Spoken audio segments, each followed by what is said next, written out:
एकलव्य का नाम सुना है, उसके भीतर एक संकल्प था, मुझे धनुर्विद्या सीखनी है, वो सीख गया। उसके भीतर उत्साह था, एक संकल्प था, दो ही चीजें थी, उन दो चीजों की बदौलत वो धनुर्विद्या का विशेष पारंगत बन गया। आपने छत्रपति शिवाजी महाराज को सुना है, उनका नाम सुना है? 14 वर्ष की आयु में, यहाँ 14 साल के कितने हैं, हाथ उठाने जरा। 14 वर्ष वाले, 14 वर्ष की आयु में छत्रपति शिवाजी महाराज ने अपनी सेना गठित कर दी थी और मुगलों के ऊपर आक्रमण कर दिया था और एक किला जीत लिया उत्साह के बल पर। मुझे नेपोलियन बोनापार्ट का जीवन बड़ा विशेष प्रेरणादायी। पार कर रहे थे तो एक बहुत विशेष घटना घटी। उस समय तक एल्पस पर्वत को कोई पार नहीं कर पाया और नेपोलियन बोनापार्ट पूरी सेना के सामने ऑस्ट्रिया के ऊपर आक्रमण करने के लिए जा रहे थे। ये ऑस्ट्रिया के ऊपर आक्रमण करना है तो बोले उधर से घूम करके आएंगे तो बहुत लंबा चक्कर पड़ेगा, सीधा एल्पस पर्वत को पार करके उधर पहुंचेंगे। ऑस्ट्रिया का जो राजा था वो सोचता था कि नेपोलियन बोनापार्ट निकला है मेरे ऊपर, मेरे देश के ऊपर आक्रमण करने के लिए, उधर से घूम करके आएगा। वो पूरा मोर्चा उधर लगाए हुए था और नेपोलियन बोनापार्ट ने अपनी पूरी सेना को बुला करके संकल्प लिया कि आज हम वो काम करने जा रहे हैं, उसकी शुरुआत करने जा रहे हैं जो आज तक किसी ने नहीं किया और वो काम हम करेंगे और इस एल्पस पर्वत को पार करके सीधे ऑस्ट्रिया में उतरेंगे। सबने कहा ये असंभव है, बोले असंभव काम ही करना है। और नेपोलियन बोनापार्ट अपनी पूरी सेना के साथ चल दिया और जब वो चल रहा था पहाड़ियां शुरू हुई और पहाड़ियां शुरू हुई तो एक गुड़िया का झोपड़ी उस रोड पर थी, उस मार्ग पर थी।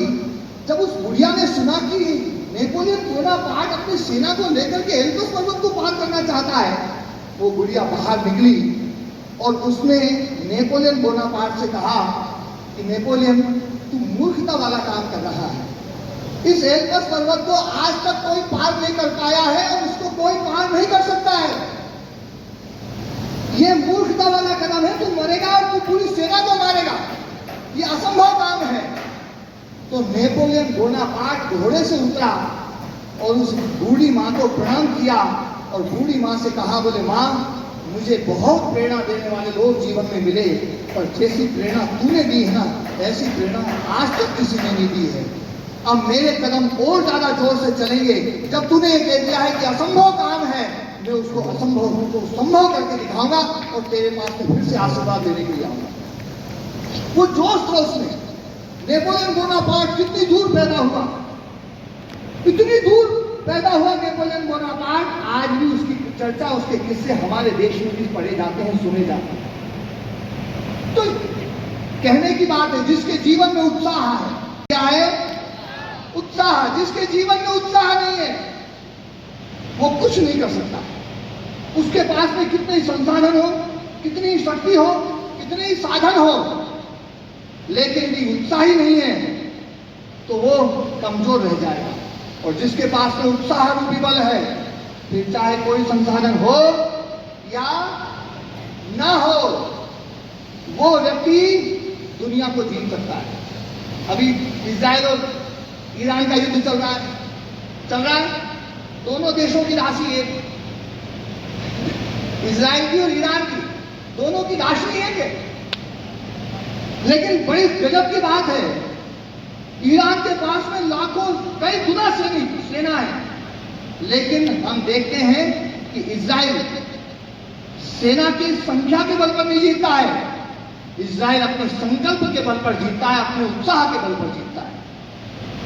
तो ध्यान रखना, जो व्यक्ति या जो समाज, जो राष्ट्र उत्साहवान होता है वो हमेशा आगे बढ़ता है। आप उत्साही बने, संकल्पवान बने और एक दृढ़ हमारी भक्ति, हमारी संस्कृति के प्रति, हमारी सनातन परंपरा के प्रति, हमारे वैदिक धर्म के प्रति हमारी जो भक्ति है वो बिल्कुल अविचल रहनी चाहिए।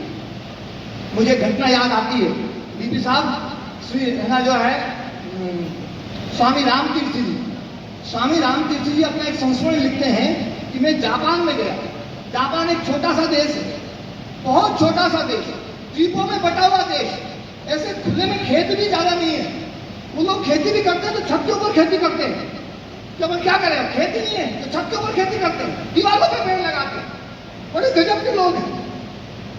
जापान में जब वो गए है ना, स्वामी रामतीर्थ जी, तो वो अपना संस्मरण लिखते हैं कि मैं एक दिन जापान के प्लेटफॉर्म पर, रेलवे प्लेटफॉर्म पर मैं टहल रहा था, मुझे फल चाहिए थे, भूखा था मैं, और फल मुझे रेलवे प्लेटफॉर्म पर नहीं मिले। जब प्लेटफॉर्म पर फल नहीं मिले तो अनायास मेरे मुंह से एक वाक्य निकल गया कि जापान ने बहुत तरक्की करी है, लेकिन फलों के मामले में जापान आज भी पीछे है। ये वाक्य मेरे मुंह से निकला और मैं एक बेंच पर बैठ करके कुछ पढ़ने लगा।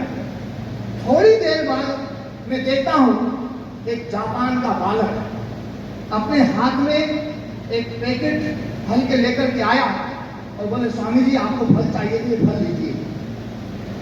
उस बालक ने मुझे फल दिए।